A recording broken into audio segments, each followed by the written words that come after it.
Buenas tardes, profe. Una pregunta. Buenas. Este, en algún momento vamos a ver cuáles son los costos de los fondos, como no sé si haya costos de entrada o las comisiones que cobran por hacer cambios de fondo o cosas así. O eso ya está fuera de lo que es este de lo que vamos a ver. No, de hecho, costos, en el caso de los fondos, cuando entramos a los fondos de renta variable y todo lo que sea con el mercado accionario, ahí Ujú. sí vamos a ver que sí hay algunos costos. Los fondos que hemos visto hasta ahora, los de deuda, no tienen costo. Ah, ok. Es decir, yo puedo estar comprando y vendiendo y no me cobra ninguna comisión. En el caso de comprar CETES, pues ya vemos que el diferencial pues está dado en función del precio. En el precio, si a veces me lo quieren dar un poco más caro, ya sabemos que para nosotros va a representar una menor tasa, ¿no? Ujú. Pero propiamente dicho no existe una comisión, como ya veremos que en el mercado accionario sí existen dichas comisiones. ¿Ok? Ok. Bien, joven, pues buenas tardes. Ahora sí viene, como les comentaba la semana pasada, viene un cambio. Vamos a ver, les acabo de mandar por ahí la presentación que se llama Títulos de Deuda de Mediano y Largo Plazo, que es lo que estamos presentando. Y aquí sí quiero que hagamos un cambio de chip, porque todos los instrumentos que estuvimos viendo de papel comercial, pagaré con rendimiento liquidable al vencimiento, aceptaciones bancarias, CETES, obviamente, como la referencia de este mercado, son instrumentos que cotizan a descuento. A partir de ahora vamos a ver instrumentos que cotizan por precio y vamos a ver algunas características. Posteriormente vamos a ver algunos ejercicios y cómo vamos a calcular los precios de dichos instrumentos. ¿Ok? Lo primero que tenemos que saber, jóvenes, de estos instrumentos, espero que estén siguiendo la presentación, es que son instrumentos que aquí sí vamos a obtener o podemos obtener un rendimiento que viene dado de dos maneras. Por el lado de el diferencial, al igual que los instrumentos de descuento, por mi diferencial entre mi precio de compra y mi precio de venta, y a este tipo de títulos que cotizan por precio y que son de largo plazo, aquí también vamos a poder ganarle una tasa de interés. ¿Qué quiere decir esto? Que aquí hay instrumentos que sí, todos estos instrumentos que están viendo, estos, además de que yo debo de saber, debo de tener una buena estrategia para comprar un instrumento de mediano y largo plazo, estamos hablando de un año o más, que aquí también voy a ganar intereses. Y por eso todo el esquema que teníamos, que veníamos obteniendo las fórmulas para obtener el precio, pues eso ya lo vamos a dejar de lado. Evidentemente ya tienen el material y ahora vamos a enfocarnos a todos los instrumentos que cotizan por precio. El primero de ellos que vamos a ver son los llamados bondes, como lo pueden ver ahí en la presentación, que no es otra cosa que bonos de desarrollo. Estos son títulos de crédito a largo plazo denominados en pesos, en moneda nacional, que consigna la obligación directa e incondicional del gobierno federal de pagar determinada suma de dinero, así como intereses. Ahí en la presentación en el slide viene que son cada 28 días o cada 91 días. Yo les voy a pedir de favor que en sus apuntes, en su libreta, tomen nota de lo que les voy a decir porque no viene aquí en el slide. El primero que vamos a ver a detalle se llama bonde D de diente.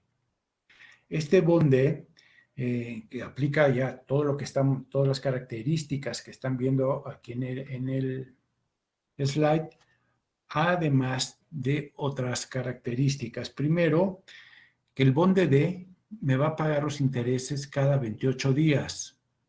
¿Ok? El plazo son colocados a plazos de 3 y 5 años. Su cotización, como ya se los he dicho, es el cambio de chip. Cotizan a precio. Nos vamos a olvidar del concepto de a descuento, ¿ok? Aquí todos los instrumentos que vamos a ver son instrumentos que cotizan a precio o por precio. El pago de intereses, en el caso, insisto, en el caso del Bonde D, paga cada 28 días. Entonces, ¿cuál es mi sugerencia, jóvenes, para que no se les olvide? Este material ya lo tiene, ya se los envié. Es que nada más hagan una anotación breve para que no tengamos que escribir todo, que el Bonde D me paga intereses cada 28 días. Pero su plazo va de 3 a 5 años, es decir, de 1092 días a 1820 días. ¿Cómo funciona esto? Y nos quedará mejor explicado cuando veamos los ejercicios. Yo compro un bonde de estas características, un bono de desarrollo, y me va a estar pagando, en caso de que comprase un bonde D, me va a estar pagando mis intereses cada 28 días, pero el capital va a estar invertido, si los compré evidentemente en la subasta pública, mi capital se va a vencer hasta dentro de 3 años, si fue de un plazo de 3 años, o 5 años, según el plazo que yo haya adquirido. Pero cada 28 días me va a estar pagando mis intereses. ¿Sí queda claro? Esto por lo que toca al bonde D. Bonde D de diente.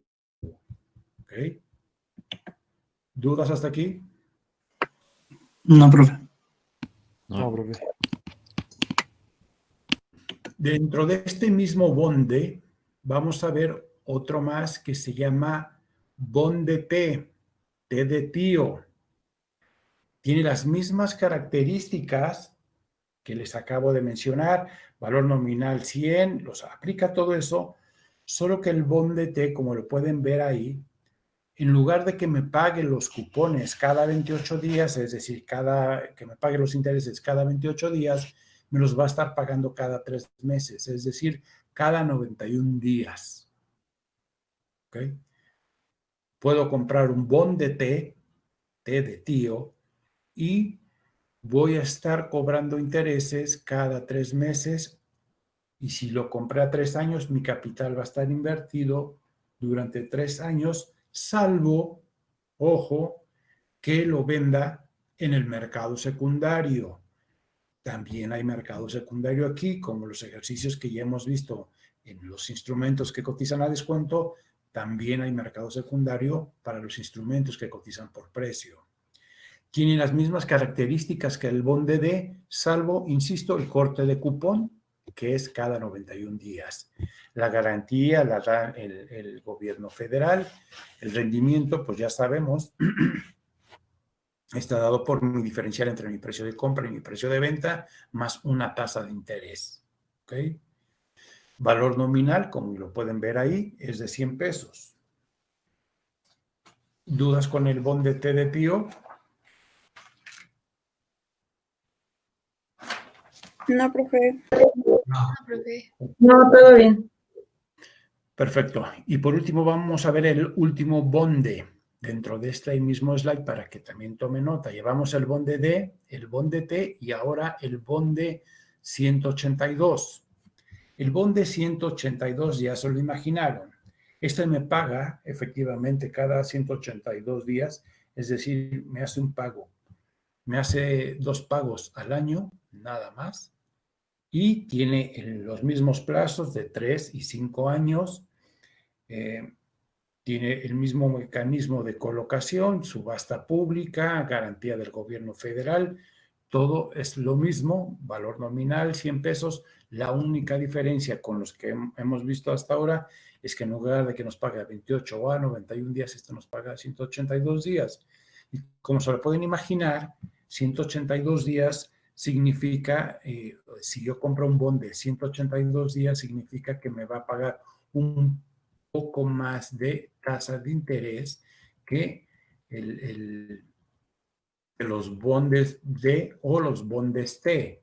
Es decir, me pagará más el de 182 días que el del 28 y que el de 91 días. Así como lo lógico, aunque podemos ver algunas cuestiones atípicas en el mercado, pero el de 91 días, el bond de T, pagará un poco más de tasa de interés que el bond de D. ¿Okay? Posteriormente, jóvenes, en el siguiente slide vienen lo que les llamamos los bonos M. Los bonos M, como su nombre lo indica, son títulos de crédito a largo plazo que también son emitidos por el gobierno federal a través de la Secretaría de Hacienda y Crédito Público y que son colocados, igual que los demás instrumentos gubernamentales, por Banco de México, que actúa como agente financiero exclusivo del gobierno federal. En el caso de estos bonos M, así se les conocen, son bonos de tasa fija, hay plazos, apúntenle ahí porque esto si no viene aquí, no, hay plazos que van de 5, 7, bueno, 3, 5, 7, 10 y hasta 30 años. ¿Cuál es la diferencia de este bono M con los bondes? Que el bonde D va revisando la tasa y estos bonos M no revisan la tasa. ¿Qué significa eso de que revisan la tasa? Los bondes que acabamos de ver, los bondes D, T y 182, cada vez que viene un corte de cupón, te paga una sobretasa sobre el CETE de 28 o sobre el CETE de 91 o sobre el CETE de 182 días, dependiendo del bonde que tengamos. En el caso de estos bonos, los bonos M, estos no te revisan la tasa. Es decir, la tasa es fija toda la vida de duración que tenga este bono. A veces puede resultar una buena jugada y a veces puede resultar una mala jugada. Como ya lo hemos venido viendo. Profe, y por ejemplo, ahorita como está toda la situación de que están bajando las tasas de interés y todo eso, la mejor opción podría ser los bonos M, ¿no? Más allá de los bondes, ¿no? O sea, si Sí, suponiendo que a lo mejor sigue igual la economía así medio mal y así, durante, no sé, los próximos 5 años. evidentemente, si, por ejemplo, la Reserva Federal acaba de mencionar en su reunión de política monetaria de la semana pasada que las tasas permanecerán así de bajas o cerca de cero, que recordar que la Reserva Federal mantiene sus niveles de tipo de interés entre 0 y 0.25, que van a estar así hasta el 2023. Eso es lo que ellos estiman. Entonces, evidentemente, si las tasas van a estar así de bajas, esta podría ser efectivamente una buena opción de inversión, considerando que las tasas, en el caso de México, todavía podría venir un nuevo recorte, 1 o 2 recortes de tasa adicionales a la tasa que tenemos en la actualidad. Pero, por ejemplo, ¿qué de atractivo hay en, cómo se llama, negociar un bono a 30 años cuya tasa puede no considerar, los cambios de inflación y demás en ese periodo? Lo que sucede, por ejemplo, si yo percibo o mi view de mercado, mi visión de mercado es de que la tasa va a continuar bajando, todas las tasas bajan. Evidentemente las tasas de los bonos M están más altas que las de los CETES. Entonces, si por ejemplo el CETE está en el 4.50, a lo mejor un M está en el 6.5 o 7, hace mucho que no opero uno, mucho como 2 semanas, dependiendo de la duración. A mayor duración es mayor la tasa. Ahorita les digo cómo está el bono M de 10 años en el caso mexicano. Pero si yo considero que las tasas van a seguir bajando, este sí puede ser una opción de inversión. ¿Por qué? Porque yo me voy a quedar con una tasa alta, relativamente alta, y las tasas van a seguir bajando. Hay que recordar que estos bonos son colocados mediante subasta que convoca Banco de México, y que lo que sucede, que si las tasas están bajando y el costo del dinero están bajando, pues las tasas de estos bonos en la siguiente colocación, en la siguiente subasta, deberán de ser también más bajas. Por eso resultaría atractivo comprar una tasa, un bono con una tasa del 6% en este momento, porque tal vez para finales del año estén al 5,5 o al 5, no lo sé. No sé qué tanto Banco de México vaya a seguir recortando la tasa, la verdad. Eso sí, no tengo la bola de cristal. Pero si mi visión es que las tasas en México todavía tienen margen, todavía tienen campo para bajar, entonces yo volteo, voy a ver un bono M y lo compro con la ventaja de que lo puedo vender en el mercado secundario. Y acuérdense de esto, que es muy importante. Yo empiezo a cobrar una tasa más competitiva en un bono M, y si se da lo que yo creo que se va a dar, de que viene una nueva baja de tasas, eso le va a ayudar a que el precio de mi bono suba. Y entonces yo pueda decir, si yo creo que esta es la última baja de las tasas de interés en Banco de México, entonces yo ya vendo mi bono, porque el precio de mi bono subió. Recuerden que al igual que los instrumentos que coticen a descuento, si mi tasa sube, mi precio baja. Si la tasa baja, mi precio sube. Entonces, si yo tengo un bono M que me está pagando el 6, el bono M5 me está pagando el 6, por poner un ejemplo, y todavía viene una baja de tasa por parte del Banco de México, y en la nueva subasta de bonos M que lleve a cabo el gobierno federal, a lo mejor en lugar de que estén ofreciendo el 6, esa subasta va a quedar en torno al 5, al 5,5. Si se da este escenario y yo ya compré mi bono M con una tasa que está pagando el 6, en el momento en que la nueva colocación de este nuevo bono traiga una tasa del 5,5, automáticamente lo que va a hacer es que mi bono que está pagando el 6, el precio de ese bono va a subir. Y ahí sí ya depende de mi view, de cómo estoy viendo el mercado. Si esta es mi última baja de mercado, que es lo que yo creo que es la última baja, entonces sí me conviene decir, voy a vender el bono. Ya le cobré una tasa muy buena, más de 150 puntos básicos por arriba del CETEC, en torno al 4,5, estoy cobrando el 6, y ahora sí, como creo que ya es la última, ya le voy a ganar no solamente lo que cobré por cupones, por concepto de interés, sino que también le voy a ganar al diferencial entre el precio de compra y mi precio de venta. ¿Sí queda claro? Sí. Ok. ¿Dudas, jóvenes? No. Bueno, perdón, entonces quedamos que los bonos M se pueden ir hasta plazos de 30 años. Las tasas de interés, los cortes de cupón que hacen estos M, no es como los bondes, que es 28 o 91 días. Estos siempre, independientemente del plazo, sean de 3 años, 5, 10, 20 o 30 años, me van a estar pagando, para que lo apunten, porque esto tampoco viene aquí, me va a estar pagando cada 182 días. Estos bonos pagan semestralmente los intereses o los cortes de cupón. ¿Ok?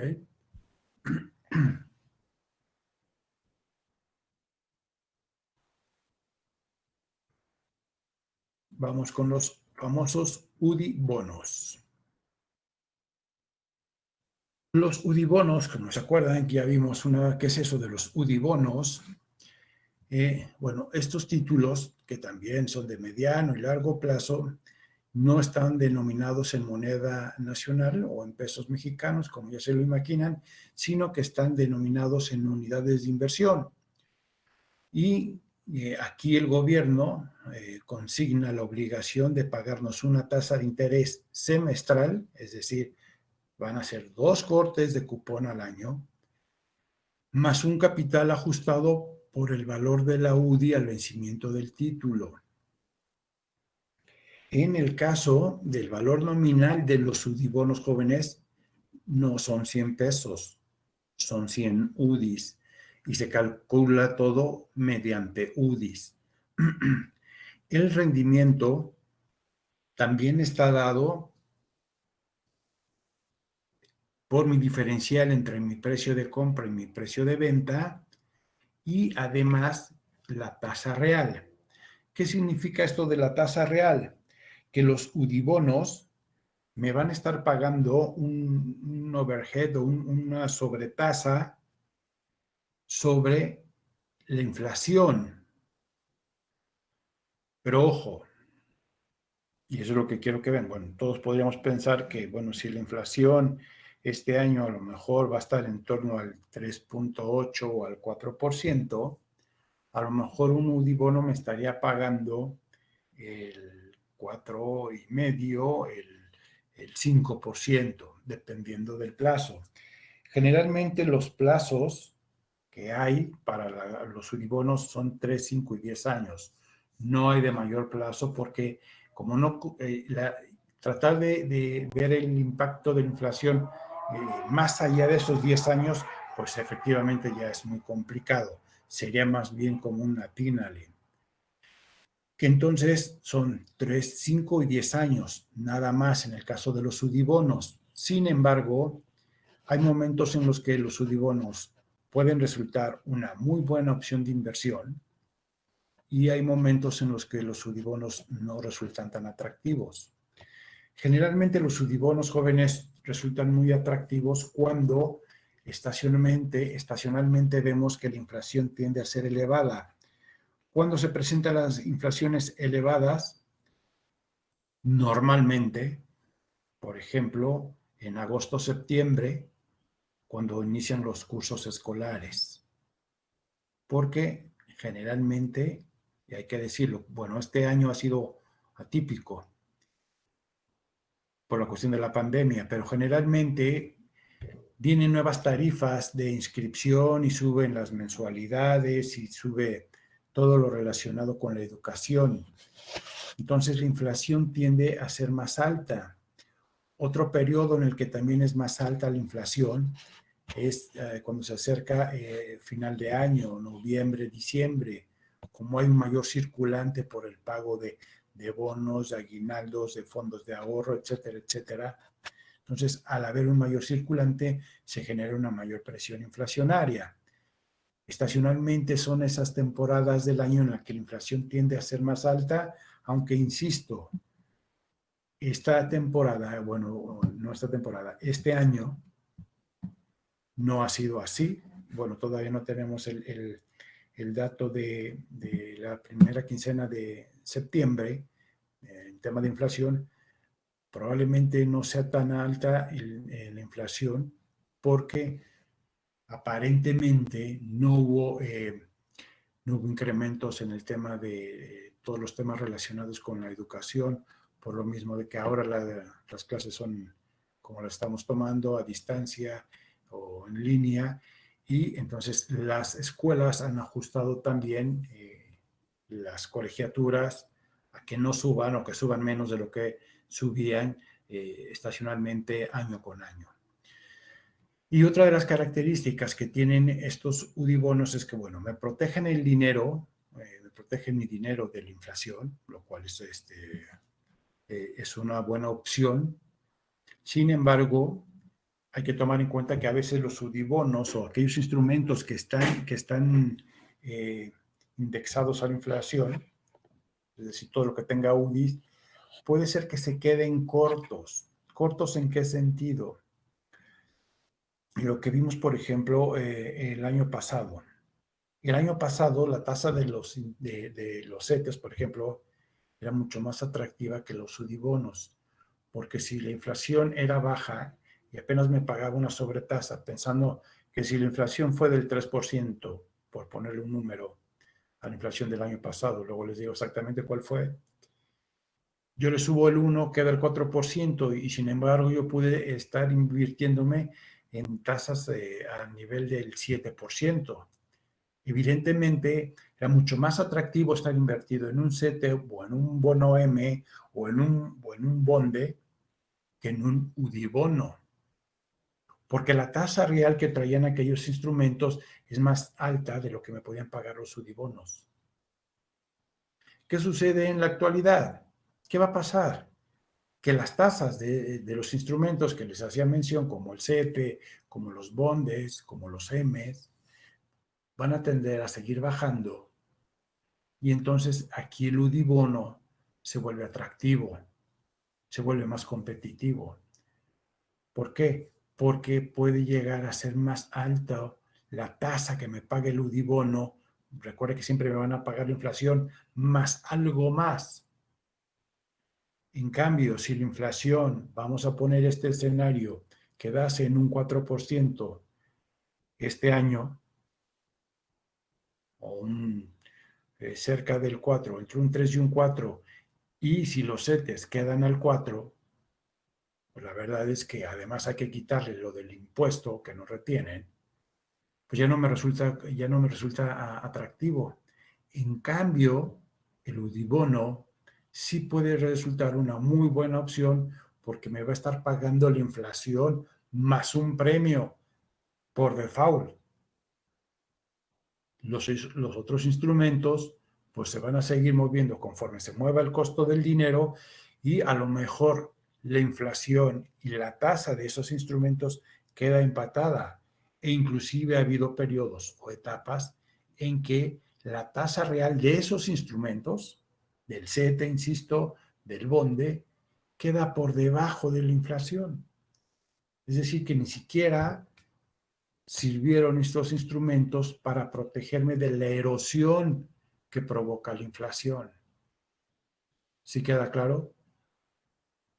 Sí, ¿Dudas hasta aquí? No, profe. no, por ahora. Yo tengo Todo una. bien.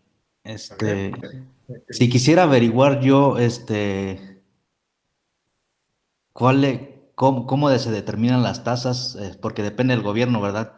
Pero, ¿para qué utilizan ese dinero de diferentes bonos? Pues, es algo que yo podría averiguar para saber, ¿sí? Sí. Por ejemplo, los instrumentos de corto plazo que ya vimos, los CETES, esos generalmente los utiliza el dinero que ellos colocan, es decir, esa deuda que coloca el gobierno a través de los CETES. Ojo, estoy hablando de lo pasado, de lo que ya vimos, no de lo que estamos viendo ahora. Los CETES lo utilizan generalmente para el gasto corriente. ¿Qué quiere decir? Lo utilizan para financiarse en los gastos que no excedan precisamente más allá de un año, como pago de nóminas, etcétera, etcétera, etcétera. Estos títulos de mediano y largo plazo, estos sí los utilizan, o se supone que deben de ser utilizados para proyectos que sean productivos, como por ejemplo, el gobierno va a llevar a cabo la construcción de nuevos hospitales, pero no tiene dinero, no tiene todo el dinero para poderlo desembolsar. ¿Qué es lo que hace? Coloca estos títulos, y lo que recoge entre los inversionistas lo utiliza para construir carreteras, escuelas, hospitales, etcétera, etcétera. Eso es teóricamente lo que haría el gobierno con este dinero, con estos títulos de mediano y largo plazo. También, ¿qué puede hacer? Puede llevar a cabo colocaciones de este tipo de deuda, buscando mejorar el perfil de la misma. ¿Qué quiere decir mejorar el perfil de la deuda? Que, por ejemplo, si yo coloqué hace 3 años instrumentos al 7% o al 8%, entonces, ¿qué es lo que voy a hacer? Voy a colocar ahora nuevos instrumentos con un costo de dinero menor, un costo financiero menor, es decir, la tasa de interés, porque ahora la tasa está más abajo. Y en lugar de estar pagando el 7, que pagaba hace un par de años, el 7 o el 8, ahora voy a pagar el 6. Entonces puede llegar y decir el gobierno, ¿sabes qué? Voy a amortizar esta emisión de bonos M y la voy a canjear o voy a llevar a cabo un switcheo, y esta nueva colocación va a ser al 6%, que me sale más barato a mí como gobierno federal que me prestes tú inversionista, me estás prestando tu dinero al 6%, que tú que me estés prestando al 8% que traía el año pasado. Entonces, siempre hay una estrategia, debe de haber, y siempre la ha habido por parte de la Secretaría de Hacienda y Crédito Público, de buscar siempre mejorar el perfil de la deuda. ¿Okay? Y la manera de mejorarlo precisamente, ahora que las tasas y que en todo el mundo las tasas están tan bajas, este es un buen momento precisamente para llevar a cabo eso. Voy a mejorar mi perfil de la deuda, voy a tratar de liquidar todas aquellas deudas que representan una mayor carga financiera para mí porque son tasas más altas, y colocar nuevos títulos de deuda, pero a una menor tasa. Y de todas maneras, O sea, ¿sí?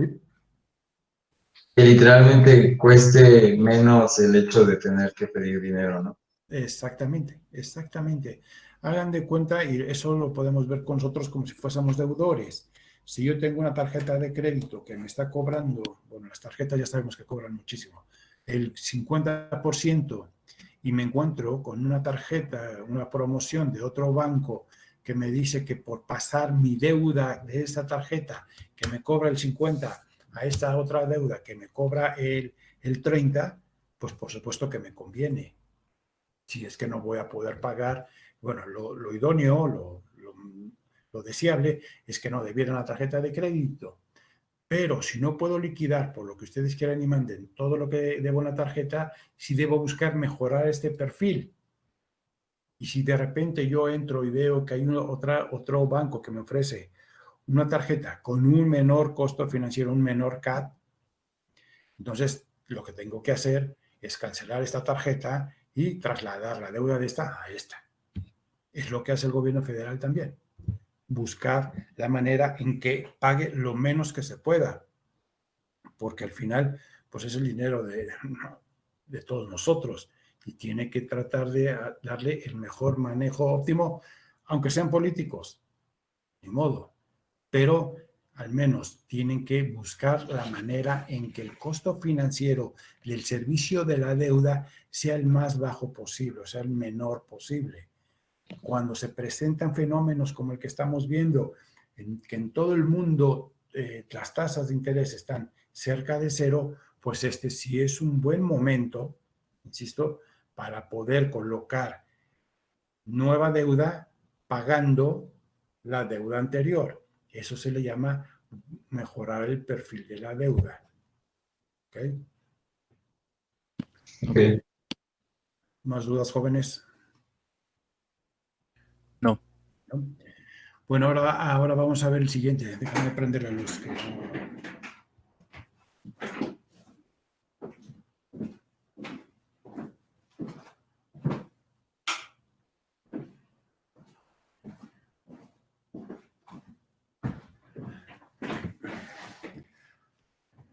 Ahora vamos a ver los bonos UMS. Estos bonos, ¿qué característica tienen? Tienen una característica diferente a todo lo que hemos visto. Ya vimos que los UDIbonos, los M, los bondes y ahora los UMS. Son bonos denominados en dólares de Estados Unidos de Norteamérica. Son instrumentos de cobertura cambiaria en el largo plazo y cotizan en el mercado nacional y tienen la ventaja, como lo dice la definición, que me ofrecen una cobertura cambiaria natural al estar denominados en dólares. ¿Qué significa? Que si el valor nominal, como lo pueden ver ahí, está en $1,000, el de cada bono, si el bono se me sube, si el tipo de cambio, como hemos visto el movimiento de hoy, el viernes lo dejamos cerca de 20.90 y hoy se fue hasta 21.50, el valor de cada bono, de un bono de un bono de esta naturaleza, pues me subió de los 20.000, que les dije que estaba el tipo de cambio, 20.900 pesos. Ahora se me fue prácticamente a 21.500 pesos. ¿Por qué? Porque se me movió el tipo de cambio.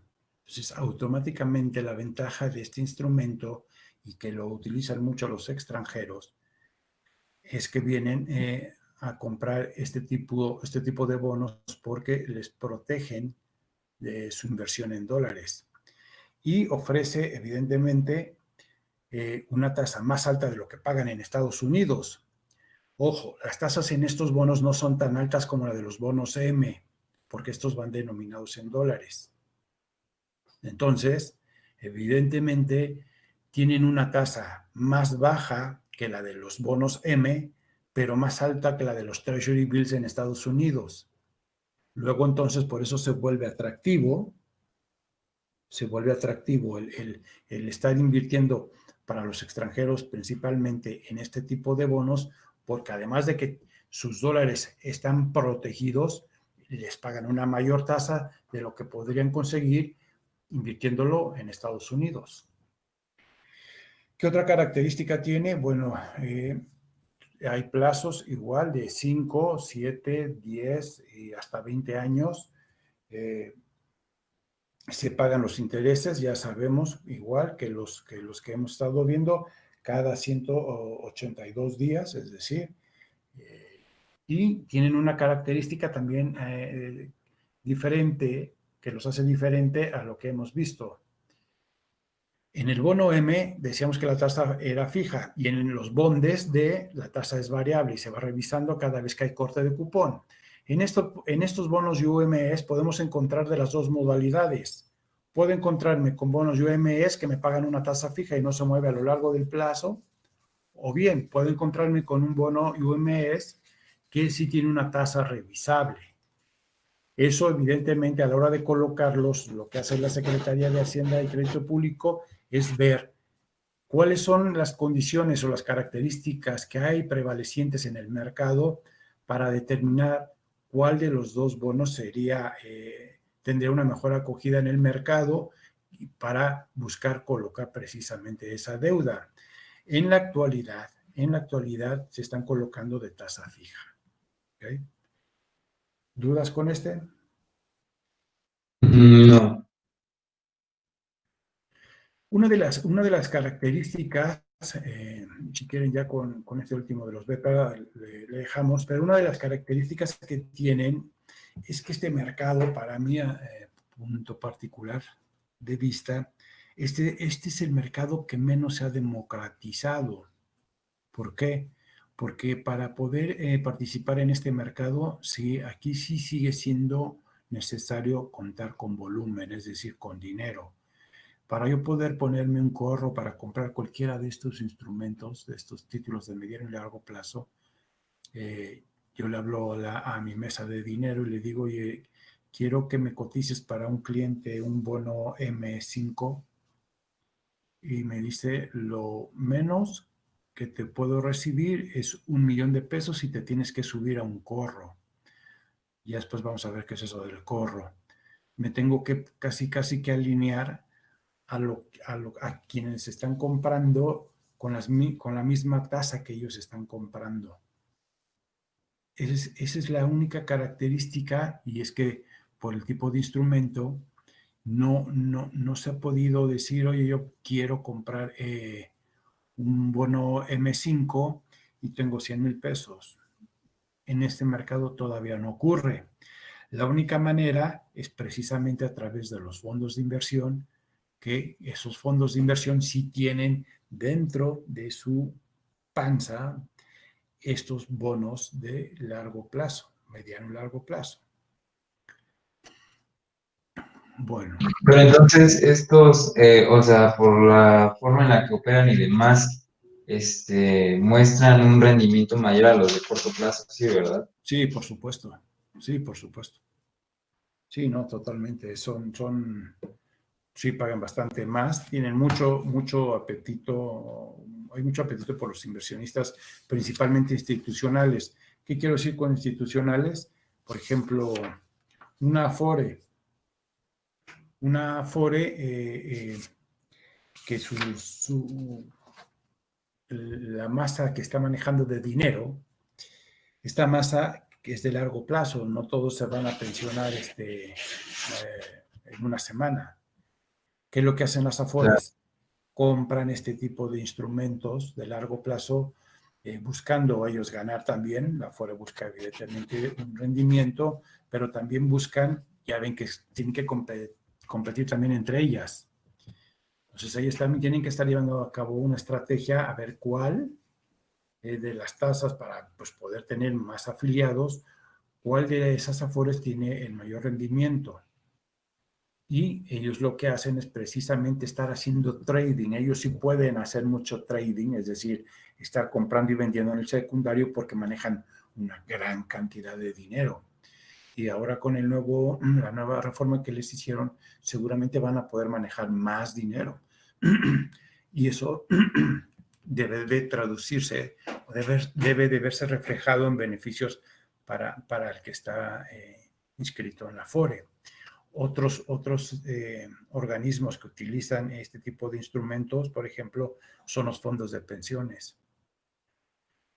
Aquí hay, por ejemplo, los gobiernos estatales, municipales, las universidades públicas o las universidades privadas que tienen personal que se queda ahí por mucho tiempo para precisamente poderles pagar su pensión, constituyen un fondo de pensión y lo que hacen es precisamente armar un portafolio con este tipo de títulos de mediano y largo plazo, donde ellos saben, acorde, creo yo, a un estudio actuarial precisamente, ¿verdad, jóvenes? Cuándo van a necesitar y cuánto van a necesitar.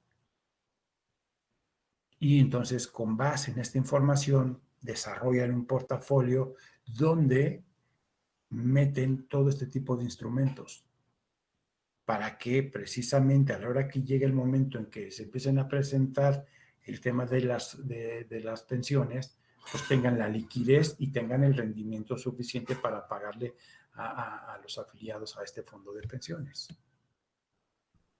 ¿Sí queda claro? Sí, Sí. Ok, vamos a ver estos últimos que son los bonos de protección al ahorro bancario. ¿Se acuerdan que sí vimos algo del IPAP, ¿no? El Instituto de Protección al Ahorro Bancario, o no sé si ya hayan escuchado de él, que fue, bueno, el antecedente fue el FOBAPROA, ahora es el IPAP. sí, Ok. Bueno, los BPAs, pues también se les consideran títulos gubernamentales. Lo único que se tiene, que buscan la emisión por parte del IPAP es precisamente poder ir canjeando esas deudas pasadas, precisamente lo que les hablaba, de mejorar el perfil de la deuda para seguir refinanciando la operación del IPAP. De hecho, estos bonos que tienen 3 tipos de plazos, hay BPA 28, el BPAP, que es el de 91 días, y el BPA de 182 días, que operan igual que los bondes. La garantía en este caso no es directamente del gobierno federal, pero es cuasi gubernamental porque es el IPAP. El IPAP pues, es un organismo público descentralizado. ¿Qué otra característica tiene?